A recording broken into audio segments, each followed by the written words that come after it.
And I don't think the Bears are finished by any stretch of the imagination. There's still a number of quality free agents out there. But as it stands right now, after the initial wave of players were picked up and big names were signed and everything like that, it looks like the Bears have done a pretty good job. Now, a lot of people will complain that not enough attention to detail was given to the offensive and defensive line. But if you're asking me, if you're Ryan Poles, you're going to want to build that through the draft. And you look at the teams that him and Ian Cunningham came in from, a lot of those teams were built through the draft. And where you build continuity on the offensive and defensive line is building through the draft and just having guys that you know are going to be there for a number of years, which is what they're looking to do. So I'm not even going to sweat that we have not addressed the offensive line position so far, and there's still time to go. We did make a signing, though. We did bring in that guard. Look at me being so dismissive. But in any event, I think there's a lot of cool stuff happening with the Chicago Bears, and I can't wait to talk about it. So, Sammy, let's start the show. Turn up your volume. Because you're about to listen to The Sick Podcast with Adam Ray. Trying to cut it back. Justin Fields making magic happen. There goes Fields. Touchdown. The sickest Chicago Bears and fantasy football podcast. Brought to you by Underdog Fantasy. Sports entertainment like no other. It's gonna be sick. It's Tuesday night. You know what that means. It is time for Take It to the Rank. And we have got a great show lined up for you tonight. We're going to be talking about the Bears free agency. A couple of big names dropped mock drafts here on Tuesday morning. So we're going to dive into that. And of course, joining us right now, Fox Sports, it is Carmen Vitali. And how are you? First of all, Carmen, how are you? I'm fantastic. I keep wanting to bring this up, and I just forget it by the time you do that not even 30-second intro. Yeah. But do you know who calls that call at the beginning of our show in the the Justin Fields call? Do you know? Is that not our guy Joniak? No. Who is this? It's another Adam. Oh, it's Adam Hodge. Adam Amin. That's right. And every time I hear it, he's a good friend of mine. And every time I hear it, I want to bring up that it's Adam Amin with that call, just because I think that he is one of the best play-by-play guys, especially younger guys in the NFL. But he happens to work for Fox too. He does a really nice job, and I really appreciate him. And I know he's the preseason guy for the Chicago Bears as well, if I'm not mistaken. Yeah, right. He does that, and he's the play-by-play announcer for the Chicago Bulls. Yes. And he does MLB on Fox, and he called a couple of college games this year. He's everywhere, but he does a really great job. And that call is Adam Amin. Very nice. All right. Well, I'm glad you clarified, because I'm always scrambling to find something, and I just assume it's Joniak, our friend Jeff Joniak, who has joined the show on multiple occasions, who also does a very nice job. I think that Chicago, one of the good things about being fans of teams in Los Angeles, Chicago, is that you end up with great announcers. The Angels somehow don't. No, that's not. Mark Gubizad is the GOAT. But although we have a new play-by-play guy. I liked Patrick. I know, listen, Patrick O'Neill last year, we did really good. I changed my mind. We do great with the Angels. They just move them around a lot. Too odd. I was still upset that Darren Sutton was removed. But listen, we're talking Chicago Bears right now. Yeah. And what do you think? Now, since the last time we talked, the Bears brought in Bob Tunyon, Dante Foreman, these small little moves, but I think they're significant. What did you make of those offensive tweaks for the Bears? I loved them because not every move can be a number one wide receiver. We get so caught up in this. We get so caught up in the first round of the draft. You get so caught up in the first day of free agency, yada, yada, yada. But these are equally as important. Yes, they're smaller signings, but the Bears needed more depth in that tight end room. Bobby Tunyon, coming off the ACL last year, took a little while to get going with the Packers, but he was one of Aaron Rodgers' most trusted targets. And getting Dante Foreman, I was actually just talking to the Bears running backs coach today and was talking to him just about the whole philosophy of running back by committee type thing and how you're seeing that out of pretty much every team these days, save for maybe the top 7 or 8 guys. If you have one of those dudes, then you give him the bulk of the work. But what these guys are doing is they're setting themselves up to have a really good rotation, and that's great. That's wonderful. That's crucial. So I think it's great. Dante Foreman last season had 5 games where he tapped over 100 rushing yards. The Bears had 5 such games. 3 of them were Justin Fields, one of them David Montgomery, one of them Khalil Herbert. I know one of my coworkers at the NFL Network, Laquan Jones, loves Khalil Herbert. And we had the we returned the NFL fantasy return for one day on Monday night. And Laquan was like, "Hey, you guys gonna be hyping up Khalil Herbert?" And I'm like, I don't know. But it's one of those things that we've seen this a lot. And with the movement, just if we look at the NFC North right now, obviously David Montgomery goes to the Detroit Lions. That hurts. And it's going to be very disappointing to see him in Honolulu blue. We still root for him as a human being. Two times a year, I will be hoping that he does not do well, does not get into the end zone or anything like that. But you look at the approach the Detroit Lions took. They're going to go with him and DeAndre Swift, which is great. And I think that's a pretty good move. I think DeAndre Swift factors in as their pass catching guy. David can catch the football, but it really wasn't his strength or strong suit. But I think he could go more than Jamal Williams. Did a lot more than Jamal Williams. Yeah, I was just looking over their stats today. I was comparing and contrasting because I wrote an article for FoxSports.com about the Lions and how they're already acting like contenders and they should not. They're not a dark horse anymore. Yeah, I just saw that on Twitter. Yeah, they're not a dark horse anymore. I will retweet it. It was a short-lived sentiment, but the difference between letting Jamal Williams walk. Yeah, he scored 17 rushing touchdowns for you, but he was just a ground guy. David Montgomery can give you a little bit more versatility. You can play off of both him and DeAndre Swift in that offense. I think that kind of shows you where their priorities lie as well. And David Montgomery is younger. So you kind of traded for a younger, more versatile guy. And I think that it's going to be very interesting to see what comes out of Detroit this year. But yeah, the intra-division pickups. Yeah. It's wild. I mean, we just talked about it. Bobby Tunyon, and that's from the Packers, and you have a bunch of guys that have moved all over. I don't even think I can name them all off the top of my head because there were so many. There was a lot of them, and the thing with Tunyon, who I've already I'm glad that we're such close friends, but I always like to call him Bobby Tunyon. I felt it was pretty obvious. Once I kind of thought about Gesicki. You think about Dalton Schultz, but of course, Luke Getsy being the former quarterbacks coach of the Green Bay Packers, it made too much sense for Tunyon to come over. And again, they're surrounding Justin Fields with a lot of guys, a lot of options, a lot of those fun. I know it's enjoyable to watch a Tyreek Hill type of player go out there and put up 1,500 yards. But it's also fun when you just see guys like, oh, yeah, this guy's on the team and he just got a touchdown. Bob Tunyon somehow has 8 touchdowns this season or somebody like that. And so I think we're going to get a lot of that with the Chicago Bears, although I do think that DJ Moore projects as a legitimate number 1 wide receiver. And I guess this would be a pretty good time to mention that there will be a Friday edition of the Sick Podcast this week. Matt Harmon of Yahoo Sports is going to be joining us. Matt. Oh, I love Matt Harmon. We love Matt Harmon. He is the proprietor of the Reception Perception, and we're going to be talking about DJ Moore over the last couple of years. Now, the Reception Perception has been something that I've used as a fantasy football tool, but it is so much more. It is an opportunity to really break down the wide receiver position. It's not just for fantasy dorks. It's for everybody who enjoys football and wants to know a little bit more about the position. And one of the guys that Matt has always loved, and I've been on board with since day one, has been DJ Moore. So when he went, because we were texting when DJ Moore got traded to the Chicago Bears, I'm like, dude, our guy's going to Chicago. And he's like, I'm happy for you and everything. So it's going to be very fascinating. So it'll be a pretty cool conversation to go in and break that down. So I love the way that the team is starting to set up and some of the moves. I'm looking over the moves right now. PJ Walker, I thought was kind of an interesting move, like a great, why not have a backup quarterback who plays like your quarterback? I think that's an underrated. Imagine that concept, a guy that can operate your offense as it currently stands and everybody around him doesn't have to play differently. Yeah, you're like, it doesn't have to switch. Would happen to Justin. That was, it's funny. And I know nobody wants to hear about my high school stories or anything like that.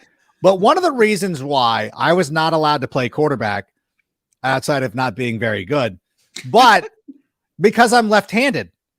And you're like, well, the offense changes too much. If you go from the righty, Mark McCall to Rank, it's not going to work because you go righty to lefty. You have to be exceptional. Now, if you're Matt Leinart, you can come play quarterback as a lefty. You do what you do, but you had to be out here in Southern California to see Matt Leinart play high school football. You would understand the top program in the nation's like, okay, yeah, we'll allow a lefty quarterback.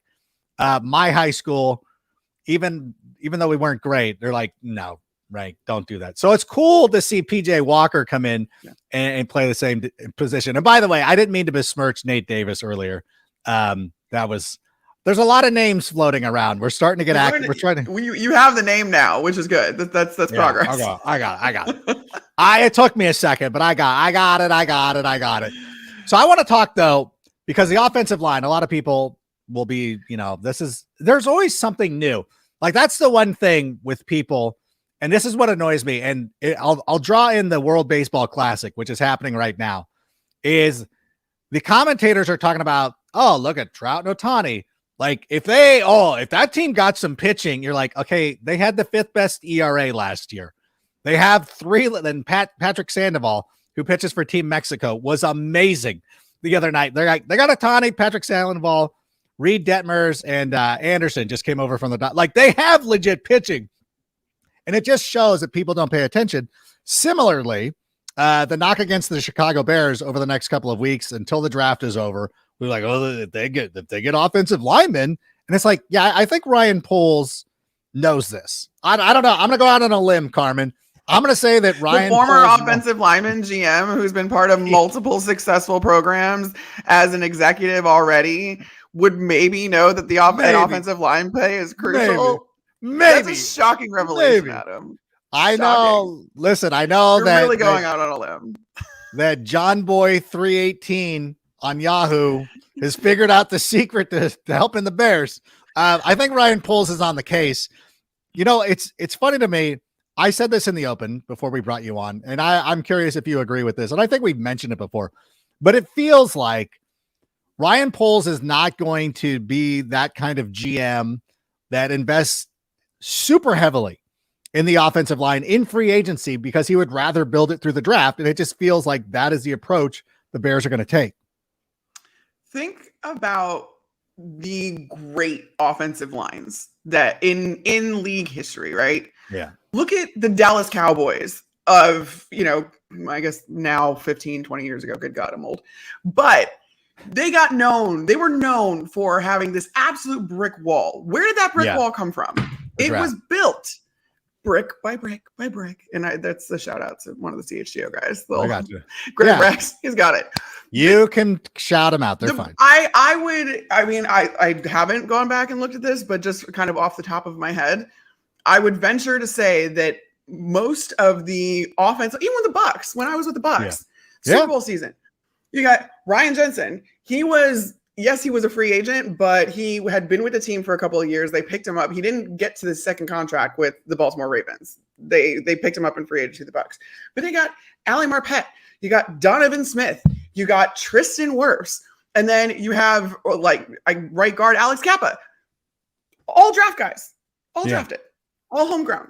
So I would venture to say that every really notoriously good offensive line that was good for years was built through the draft. And I have to imagine that that's what Ryan Poles wants to do because, he's a former offensive lineman. He knows what works. If I trust him to figure out any position, I do trust him to figure out any position, but most and especially offensive line.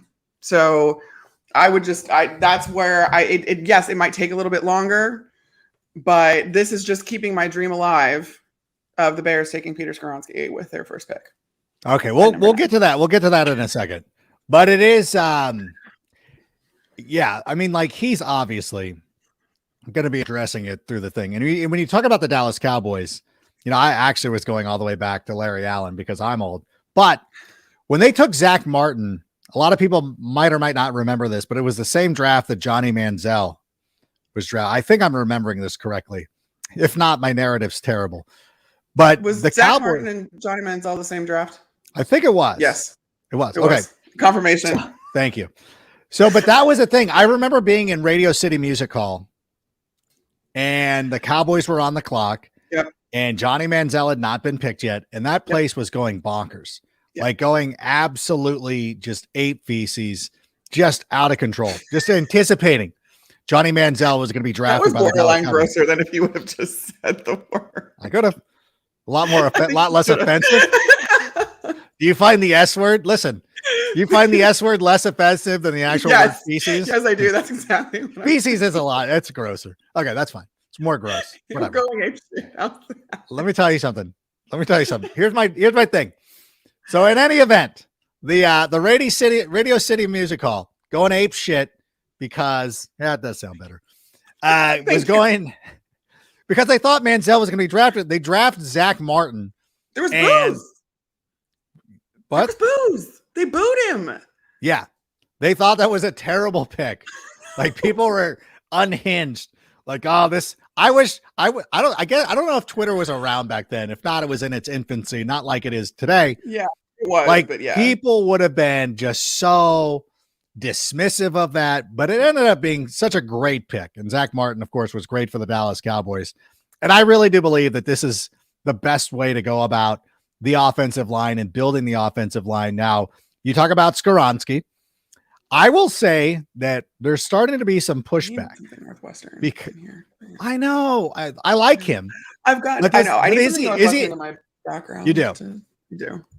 I almost got you a sweater vest off Poshmark. I saw a women's Northwestern sweater vest. Yes, please. And it was gone. No, I was like, no. I'm like, who would buy this? Like, no disrespect, but like, who would buy it? Thank you. Maybe, I don't know. But I'm sitting there, but I'm looking at the guy. So today, let's talk about this. So today, Mel Kiper Jr. and my guy, Daniel Jeremiah, who DJ did not return my text message, by the way. I don't know that I know he has two phones. It's always difficult. Like, which one does DJ answer the most? One of them, Which one do you have? Do you have his work one? Do you have both one of for them. The plug or the one for the load? Oh, listen, I know where he's from. So I know the area code of where he lives because he doesn't live in, he lives in the greater, it's not even the greater Los Angeles area because it would be considered the greater San Diego area. But I know the area code because it was the area code. It was my area code growing up. And so I have that one. I have the other one. And I'm like, which is the one I reached out to most recently? And so I should have gone to the one and been like, let me find the one where we were talking about the Padres because that's got to be the one that he would be most apt. But like his schedule, like we get the same schedule. Like this is DJ's time to shine. Like he doesn't have time for us. He likes me. In demand man. But he doesn't have time for us. He did like my tweet because I said, listen, I saw his mock draft come out. Both him and Mel Kiper Jr. had the Chicago Bears staying at number 9. DJ doesn't work in a lot of trades. Mel Kiper Jr. has 4 quarterbacks going in the top 5. Yeah. DJ has Will Levis. DJ doesn't. I read DJ. No, so I was like, he's got him dropping all the way down to 19 with Will Levis was Will Levis was going to the Buccaneers at 19. It's like, wow. And so here's my question. First of all, if the Bears are sitting at number 9, do you think they would address the offensive? Would they just pick whether it's Skoronski or PJJ Bears? Would they go in that direction, or do you believe that they would trade down and get more assets? It would have to be, I think, the right situation, and I don't think they would trade down terribly much further. Yeah. This is my hang up, and it goes against obviously my wishes that they draft Peter Skoronski. But if you harken back again to the Bucs offensive line, right? All those guys in the draft. None of them, other than Tristan Wirfs, were first-round picks. That's like Ali Marpet, 3rd round, I believe. A lot of second and third round guys. Yeah, Donovan Smith and Ali Marpet were both 2nd or 3rd round. Alex Kappa, I believe, was 4th round. Yeah. Ryan Jensen was originally a 4th-round pick. So I think that Poles trusts his evaluation and knows also that with the right coaching and put in the right situation, You don't need to grab one of these guys in. Now they could be blown away with Peter Skoronski like I am, and they could be in love with him and just the story of keeping him, the local Northwestern kid, in Chicago. They could be in love with that, but they don't need to be. So it comes down to value. They've proved that already time and time again.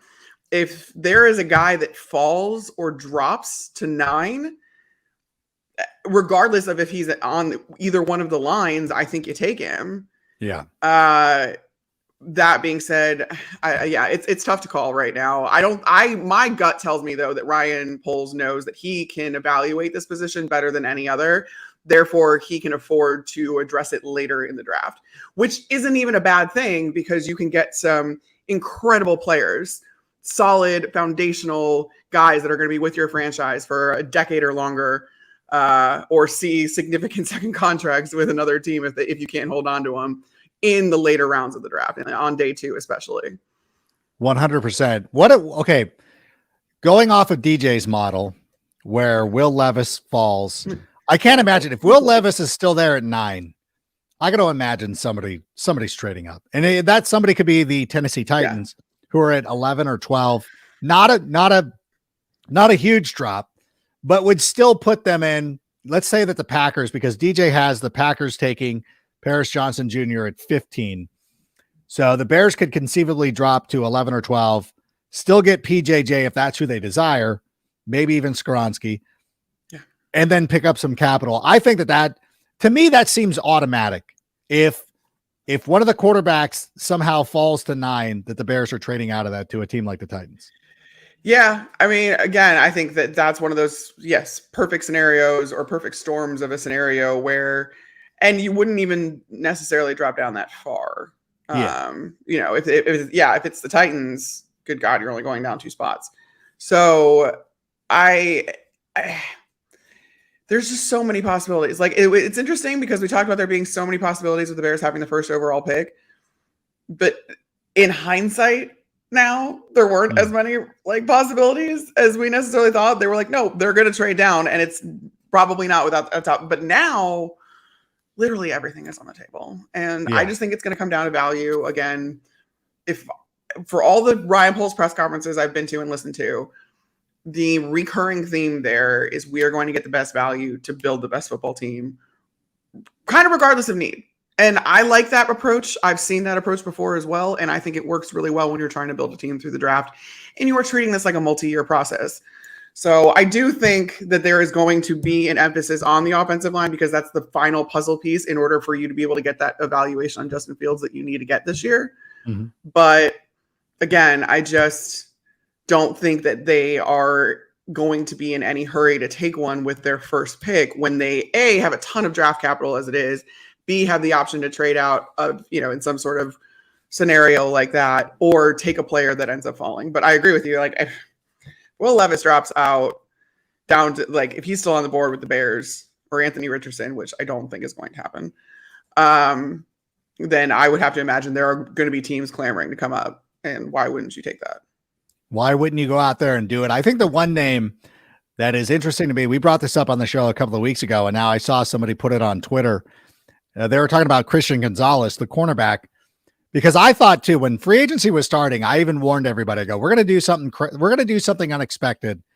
Maybe even going after somebody like Jamel Dean, who ended up re-signing with the Tampa Bay Buccaneers. Mm-hmm. But I really do believe that Ryan Poles puts an extra emphasis, as much as we talk about him loving the offensive line, he's really going to look at that secondary. They really do want to fortify that secondary. And I think if somebody like Christian Gonzalez was there at 9, I think that's an automatic pick. They run to the podium with that. And a lot of people will be scratching their heads. And, I don't know, does Mike Mayock still do it? Daniel Jeremiah will be on the desk being like, oh, I can't believe the Bears didn't go offensive lineman here. But it's like, you know what? Having that secondary fortified and also giving you a little bit, high leverage picks across the board. What do you think of Christian Gonzalez? Have you been studying him? I kind of, the more and more I've watched him, the more and more I'm like, I could actually get down with this if this is the guy that we end up going with.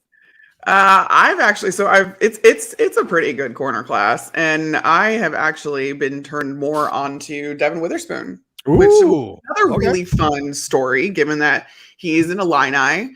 And I think that he could very potentially be the first corner off the board. The more I watch him, the more I see it. I'm like, this transition, I think, is going to be easier. Like, again, you're going to get a little overlooked given the fact that you went to University of Illinois. But that doesn't take away from your game, especially at a position that is so individualistic as corner. I really like him. I like him a lot. So I think he would be my first, maybe. I put him above Christian Gonzalez, to be honest. Okay.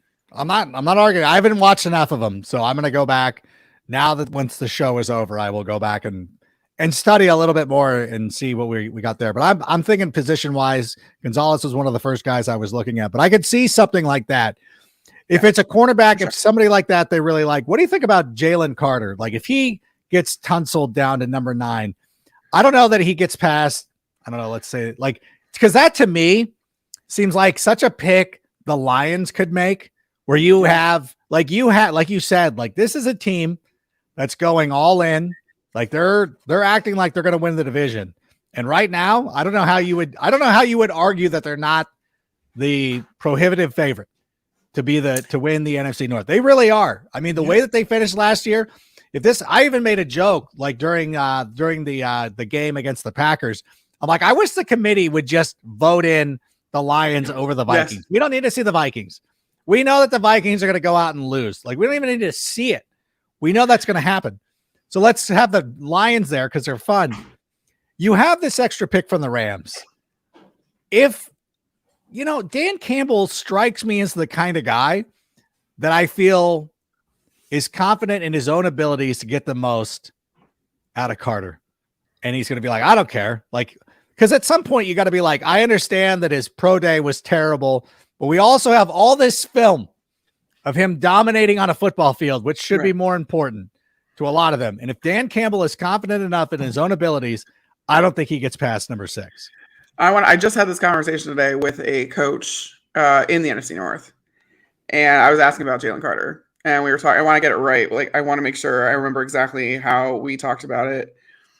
Oh yeah, I was told the workout is what it is, but it doesn't sound like most of these guys are taking that incredibly seriously because you cut on the tape, like you just said, and dude is elite. That is a direct quote. So his stock may fall. I don't think it falls by much. I don't even know if he even gets to the Lions at 6. Yeah, quite honestly. Like, you got Seattle sitting right before them. Yeah, I think that's what DJ had. Yeah. Oh, DJ had them trading up. That's right. The Seahawks. Yeah, that's pick number 5. Pete Carroll's also one of those guys. And this isn't a knock. And I'm not saying that there's anything wrong. But I know from having worked with Pete Carroll a little bit, I don't know Dan Campbell at all, but they just really just truly believe that they have the culture to make players like this successful. And there are guys in that Seattle program throughout the years, Marshawn Lynch, not that these guys are problems. And I'm not trying to say that him or Bennett or any of these guys are problems, but to the outside world, to your aunt in Naperville looks at these young men like, oh my gosh, I don't want him on my, like those kind of people. But they find a way to understand them and get the most out of these players, and they go on to be very successful. Right. And so I totally agree. And he wouldn't be the first player that Dan Campbell or that staff have given a second chance to. Yeah. And so and the thing is too, everything was smoothed over very kind of neatly over the last week or so. When his agent, I forget when his agent came out with the statement about how he didn't flee the scene. In fact, he was fully cooperative, was not charged with anything, did not have alcohol in his system, or shouldn't have been charged with fleeing the scene, rather. He got community service, no jail time. So by the time, in a month and some change, when this draft rolls around, that seems to be the extent of what is going to come out of this very tragic, I still don't want to minimize that, very tragic situation. But there was no evidence that he was drag racing. There's all of these, everything was smoothed over. So my point in saying all of that is that's not going to follow him for very long.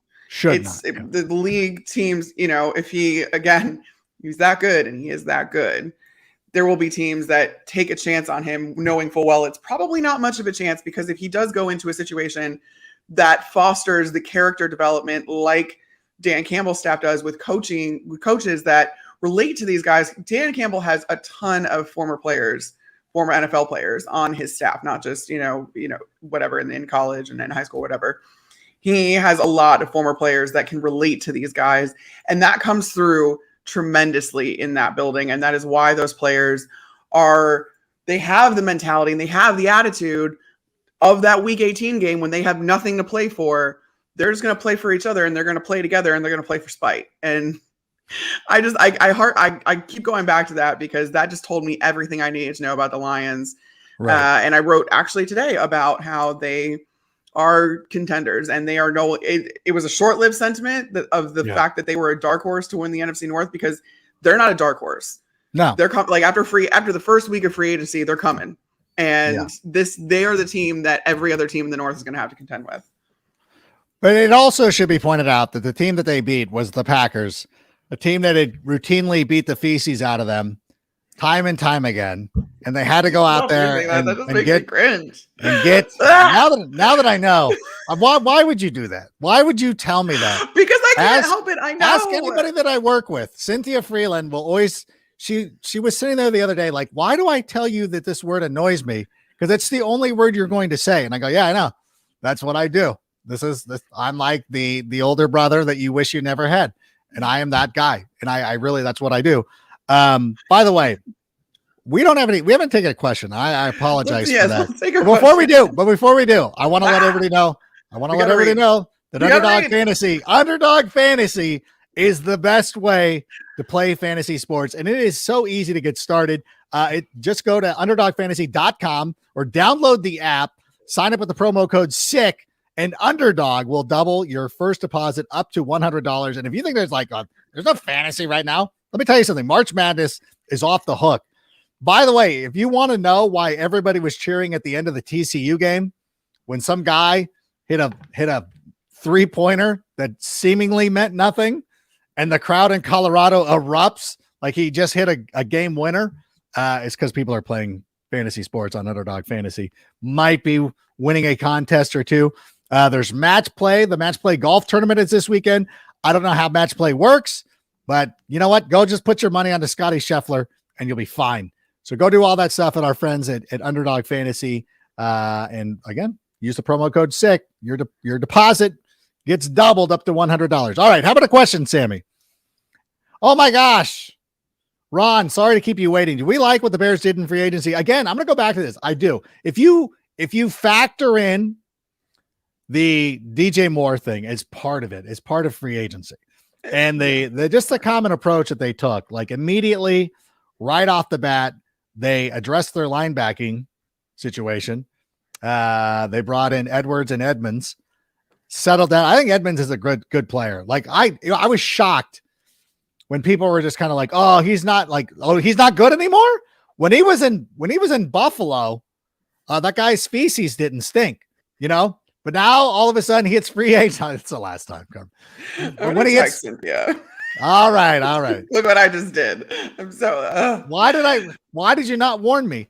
I will. I love those two signings. I think Edmonds is a tremendous player, and he hasn't had a season where he has had less than triple-digit tackles since he's been in the league, and he's young. He's been 4 years? Yeah, 4 seasons, and he has had at least 100 tackles every single season. So who's saying that he's not good?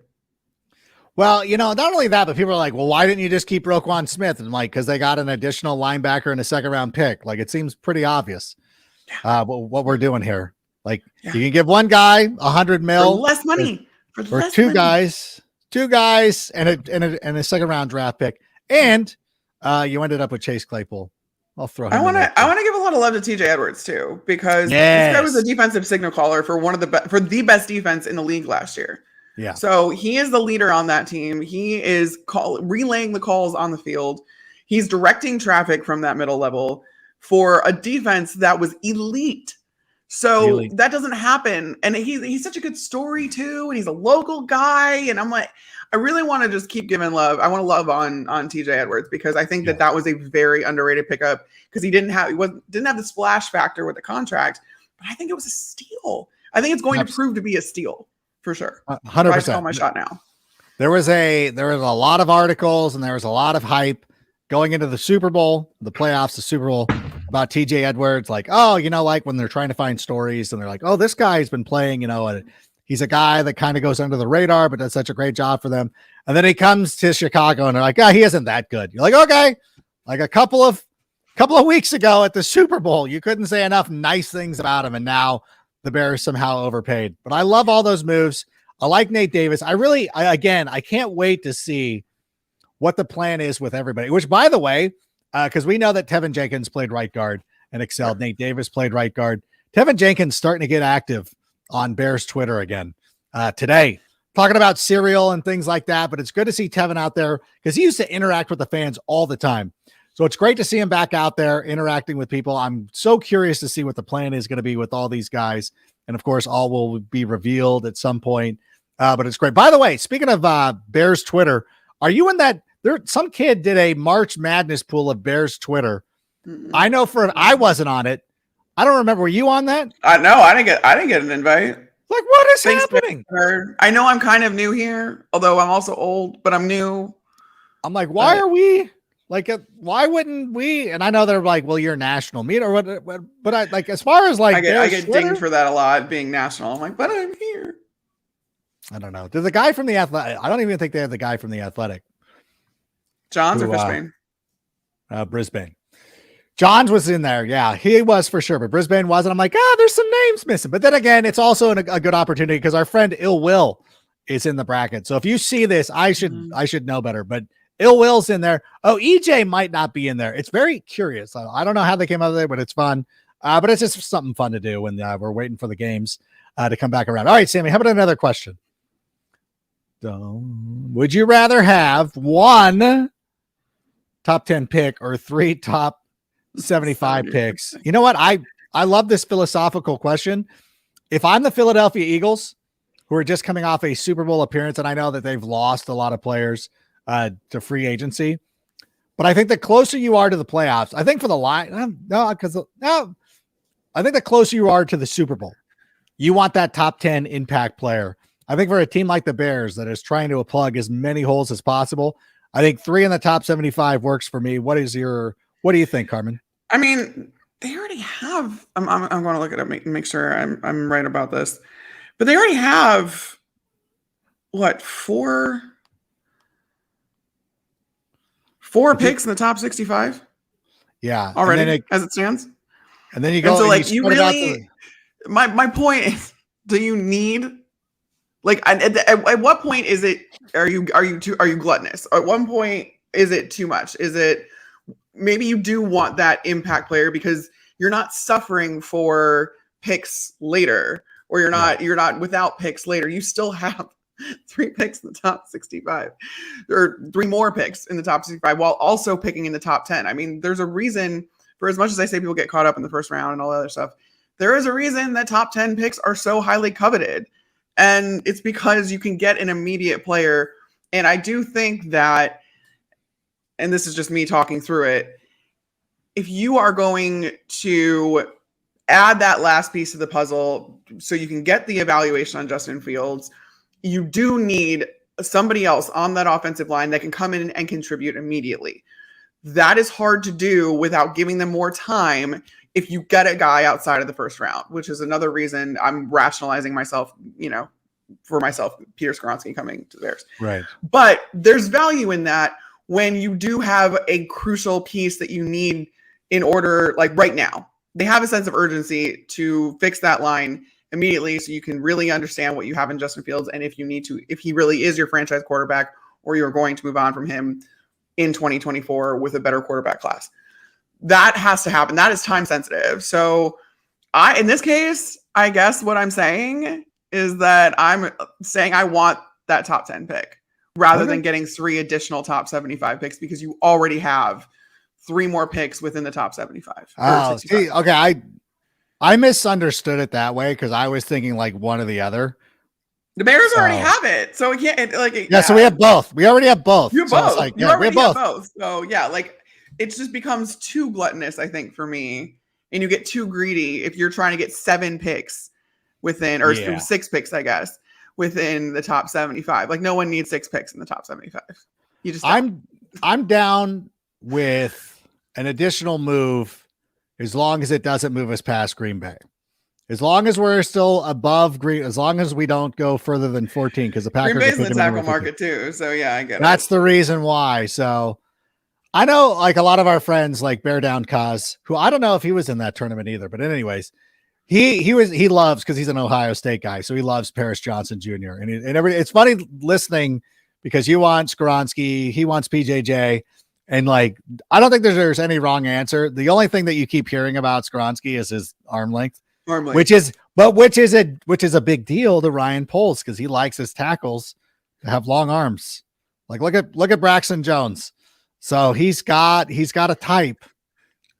I'm just saying. I mean, I but I also know. don't think that he's going to let something like that.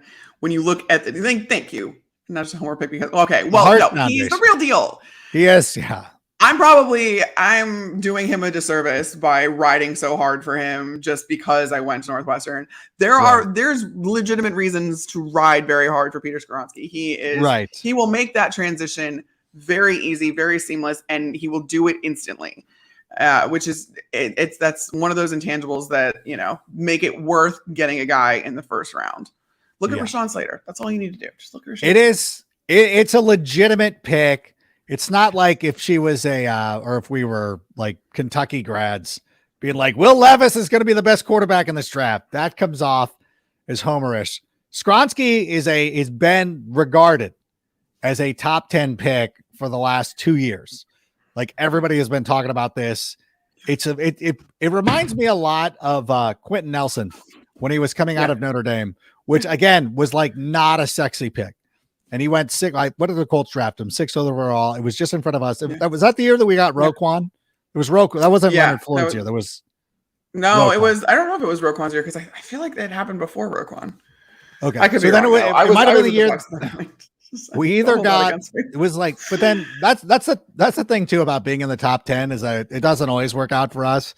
Think about Leonard Floyd, Mitch Trubisky, Kevin White, but Roquan. I hope that Ryan Poles is more of the like that variety of guys. So I hope that it works out that way. But yeah, he's a value guy through and through. So that's what we're not overhyping him. Who is the guy from Northwestern who Mel Kiper had in the top 15 now? Oh my God. Was it the D lineman? Yes. I'm so sorry. I forgot his name. So unprofessional. I can't pronounce his name. It's AA. I call him AA. There it is. Yeah, that would come off as homerish. I don't think I saw that though. I didn't see Kiper's draft. So Kiper did that. I don't want to give Kiper too much. I felt bad because I responded to Kiper's tweet, and I'm like, "Oh, DJ just put out his." Because like 10 minutes later, DJ's came out, and I'm like, "Oh, I wouldn't have responded to Kiper's," but it was out there. It was a graphic. I'm like, whatever. I mean, I'm all for that's the homer in me. It's going. I'm all for the Wildcats. You're like, I like DJ's pick better because it's Skoronski. But in any event, by the way, I know that you've got to leave.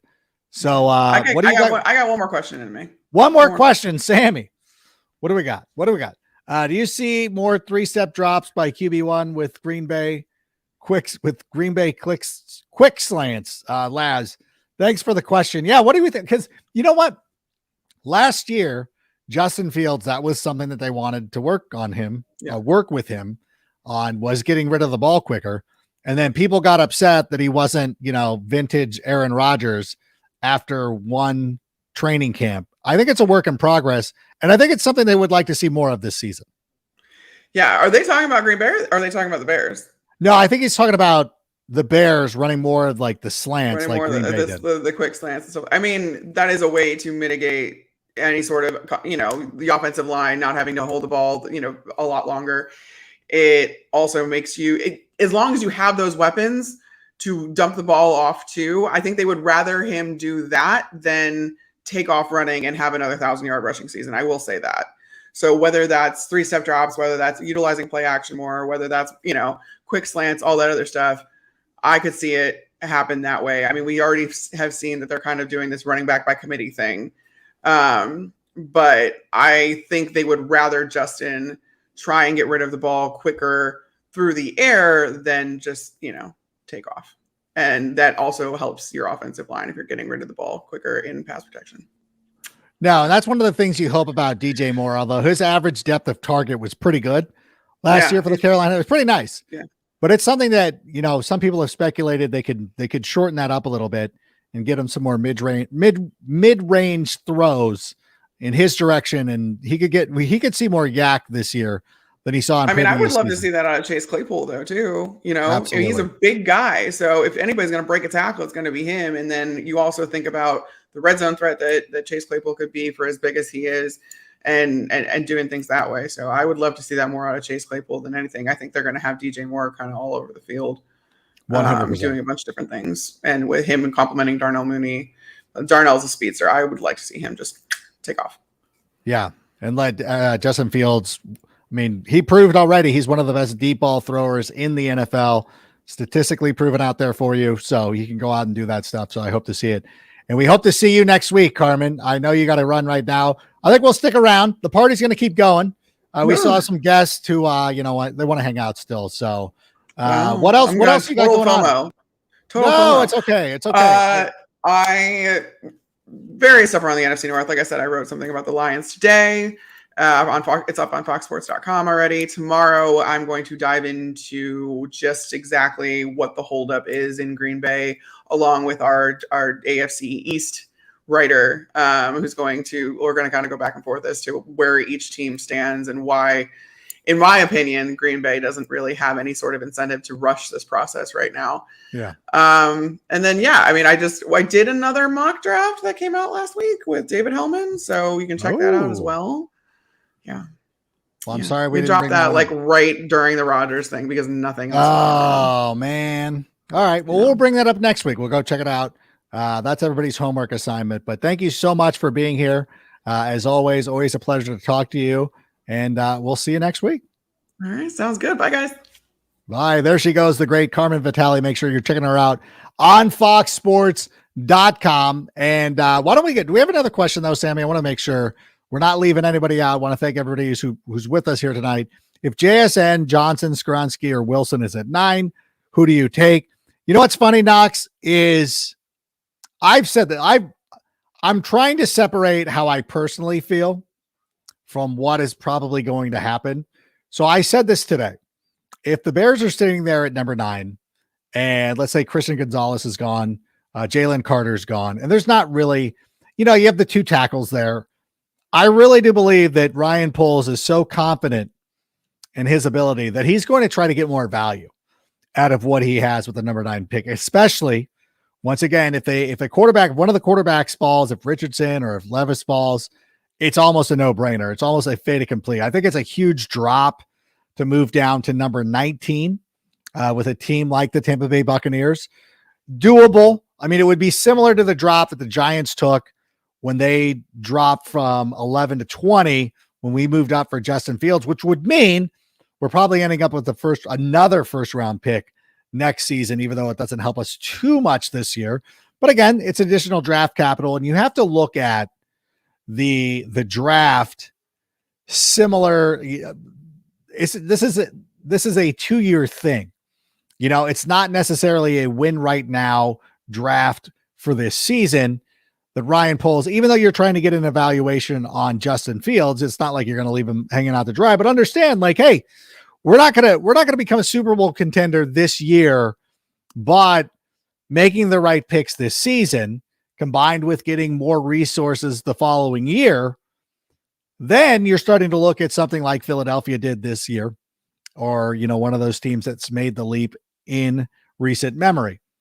Personally, I still believe, again, because I have faith in Ryan Poles going out there and finding us a right tackle with one of those second or third rounders, finding us a center of the future, because I think that Cody Whitehair or Ryan Jensen could come in and play center this year. I think Jackson Smith and Jigba might be the way to go. And he might fall, that if you do slide a little bit, if you do fall down to number 11, or the Commanders move up, or somebody moves up, that, you know what, he might just end up being there for you.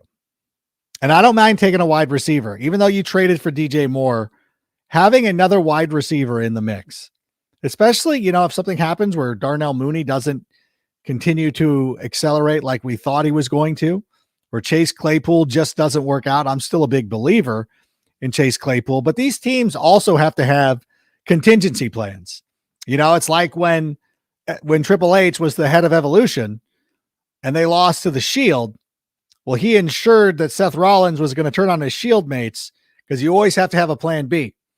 So I think that's something that could very well be, in the mind of Ryan Poles. Okay. How about one more question? I know a lot of you, thanks for hanging out during the World Baseball Classic.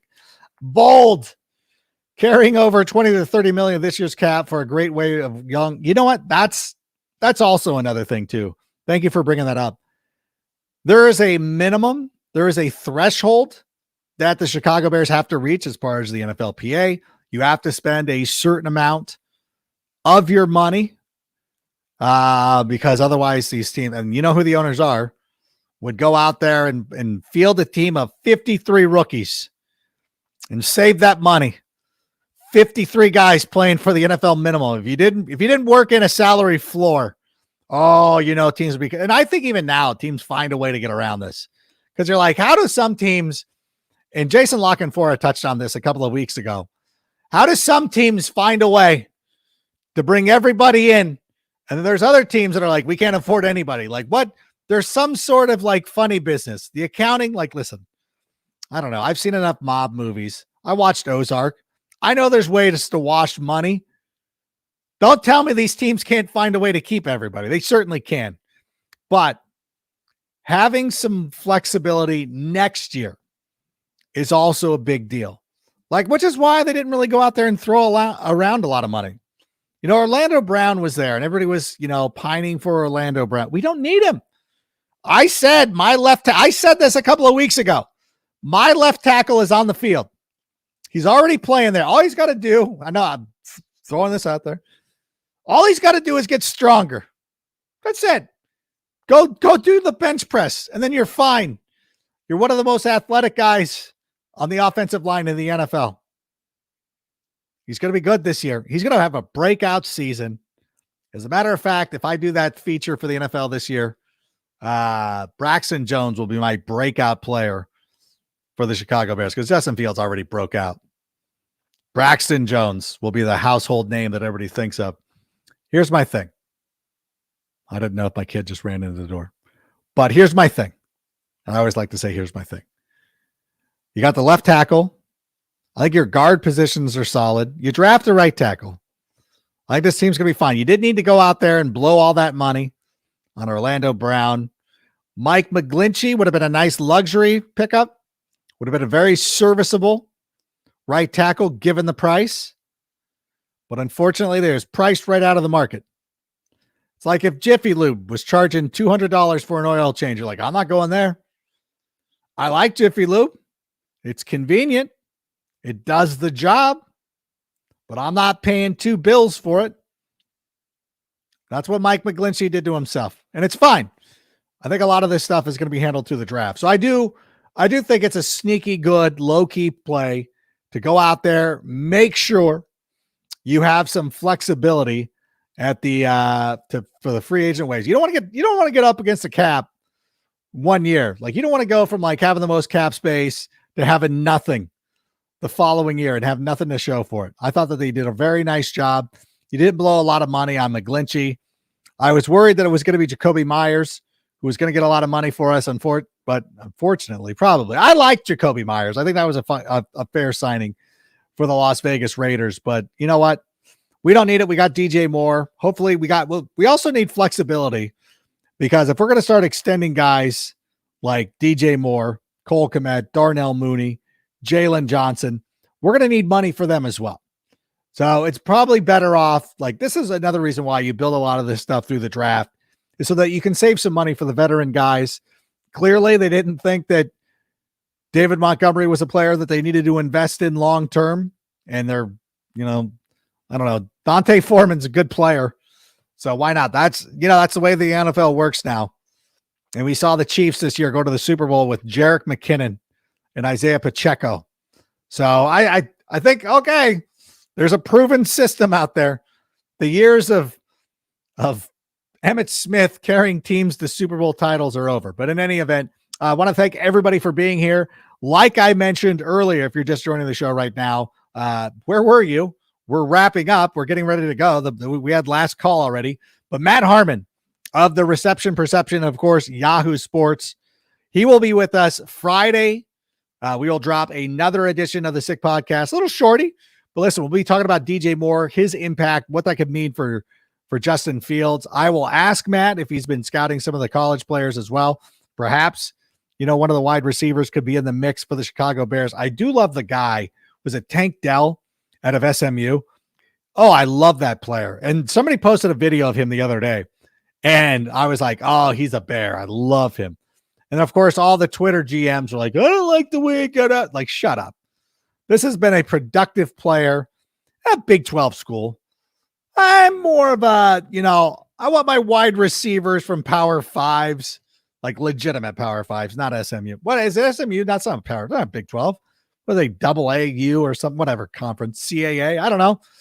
But in any event, Matt Harmon will be with us on Friday.